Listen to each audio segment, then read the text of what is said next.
IPL ಹರಾಜು ಪ್ರಕ್ರಿಯೆಗೆ ಕ್ಷಣಗಣನೆ ಆರಂಭವಾಗಿರುವಂತೆಯೇ ಲಕ್ನೋ ತಂಡದಿಂದ ಹೊರಬಿದ್ದಿರುವ ಕನ್ನಡಿಗ ಕೆಎಲ್ ರಾಹುಲ್ ತಮ್ಮನ್ನ ಹರಾಜಿನಲ್ಲಿ ಖರೀದಿಸುವ ತಂಡಕ್ಕೆ 3 ಪ್ರಮುಖ ಷರತ್ತುಗಳನ್ನು ವಿಧಿಸಿದ್ದಾರೆ.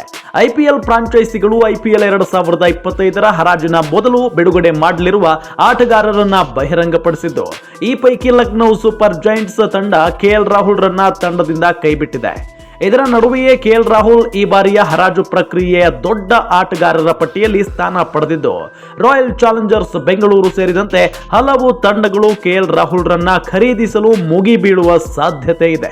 KL Rahul wicket keeper batter ಆಗಿದ್ದು, ಆರಂಭಿಕರಾಗಿ ಮಧ್ಯಮ ಕ್ರಮಾಂಕದಲ್ಲಿ ಭರ್ಜರಿ ಬ್ಯಾಟ್ ಬೀಸುವ ಸಾಮರ್ಥ್ಯ ಹೊಂದಿದ್ದಾರೆ. ಅಲ್ಲದೆ ನಾಯಕರಾಗಿಯೂ ಕೆಎಲ್ ರಾಹುಲ್ ಸೇವೆ ಸಲ್ಲಿಸಿದ್ದು, ಅವರ ಸುದೀರ್ಘ ಅನುಭವ ಅವರ ಆಯ್ಕೆಗೆ ಪ್ರಮುಖ ಮಾನದಂಡಗಳಾಗಿರಲಿವೆ. ಇನ್ನು ತಮ್ಮನ್ನ ಖರೀದಿಸುವ ಫ್ರಾಂಚೈಸಿಗಳಿಗೆ ಕೆಎಲ್ ರಾಹುಲ್ 3 ಪ್ರಮುಖ ಷರತ್ತುಗಳನ್ನು ವಿಧಿಸಿದ್ದು, ಈ ಷರತ್ತುಗಳ ಪಟ್ಟಿಯಲ್ಲಿ ನಾಯಕತ್ವ ಇಲ್ಲವೇ ಇಲ್ಲ.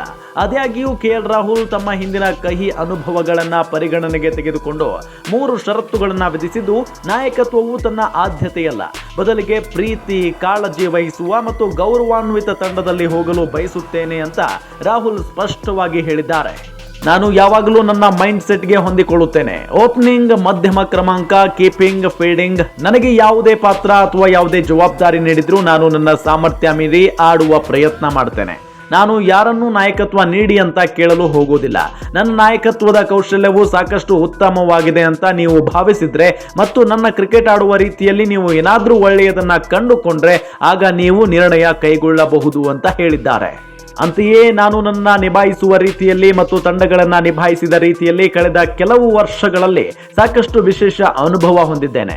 ನೀವು ನನ್ನನ್ನು ಯೋಗ್ಯ ಅಂತ ಕಂಡುಕೊಂಡ್ರೆ ನಾನು ಅದನ್ನ ಮಾಡಲು ಸಂತೋಷ ಪಡುತ್ತೇನೆ. ನಾನು ಒಳ್ಳೆಯ ವಾತಾವರಣವನ್ನ ಹೊಂದಿರುವ ತಂಡದ ಭಾಗವಾಗಲು ಬಯಸುತ್ತೇನೆ ಅಂತ ಹೇಳಿದ್ದಾರೆ. 2 ವರ್ಷಗಳ ಕಾಲ ತಂಡವನ್ನ ಮುನ್ನಡೆಸಿದ್ದ LSG ಯಿಂದ ಹಿಂದೆ ಸರಿಯುವ ಬಗ್ಗೆ ಮಾತನಾಡಿದ ರಾಹುಲ್, ಐಪಿಎಲ್ ಗೆಲ್ಲಲು ಆ ಫ್ರಾಂಚೈಸಿಯಲ್ಲಿ ಎಲ್ಲರೂ ಕಾಳಜಿ ವಹಿಸಿದ್ರು ಮತ್ತು ಗೌರವಿಸಿದ್ರು.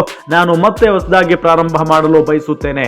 ನನ್ನ ಆಯ್ಕೆಗಳನ್ನು ಅನ್ವೇಷಿಸಲು ನಾನು ಬಯಸುತ್ತೇನೆ ಮತ್ತು ನಾನು ಸ್ವಲ್ಪ ಸ್ವಾತಂತ್ರ್ಯವನ್ನ ಕಂಡುಕೊಳ್ಳಲು ಮತ್ತು ತಂಡದ ವಾತಾವರಣವು ಸಾಧ್ಯವಾದ ಸ್ಥಳಕ್ಕೆ ಹೋಗಿ ಆಡಲು ಬಯಸುತ್ತೇನೆ. ಕೆಲವೊಮ್ಮೆ ನೀವು ಸ್ವಲ್ಪ ದೂರ ಹೋಗಬೇಕು ಮತ್ತು ನಿಮಗಾಗಿ ಒಳ್ಳೆಯದನ್ನ ಕಂಡುಕೊಳ್ಳಬೇಕು ಅಂತ ರಾಹುಲ್ ಈ ಸಂದರ್ಭದಲ್ಲಿ ಹೇಳಿದ್ದಾರೆ. ಒಟ್ಟಾರೆ ರಾಹುಲ್ ಅವರನ್ನ ಈಗಾಗಲೇ ಕೆಲವೊಂದಿಷ್ಟು ಫ್ರಾಂಚೈಸಿಗಳು ಸಂಪರ್ಕ ಕೂಡ ಮಾಡಿದಾವೆ.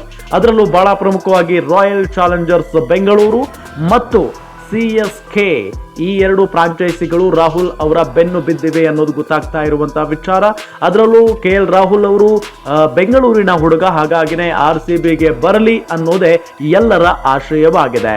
ಇದರ ಜೊತೆಗೆ CSK ಕೂಡ ನಮಗೆ ಕ್ಯಾಪ್ಟನ್ ಅಗತ್ಯವಿದೆ, ಹಾಗಾಗಿನೇ ಕೆಎಲ್ ರಾಹುಲ್ ಬರಬೇಕು. ಧೋನಿಯ ಬಳಿಕ ಒಳ್ಳೆಯ ವಿಕೆಟ್ ಕೀಪರ್ ಕೂಡ ಬೇಕಾಗಿದೆ, ಹಾಗಾಗಿನೇ ಕೆಎಲ್ ರಾಹುಲ್ ಅವರನ್ನ ತಮ್ಮ ತಂಡಕ್ಕೆ ಸೇರಿಸಿಕೊಳ್ಳಬಹುದು ಅಂತ ಕೂಡ ಹೇಳಲಾಗ್ತಾ ಇದೆ.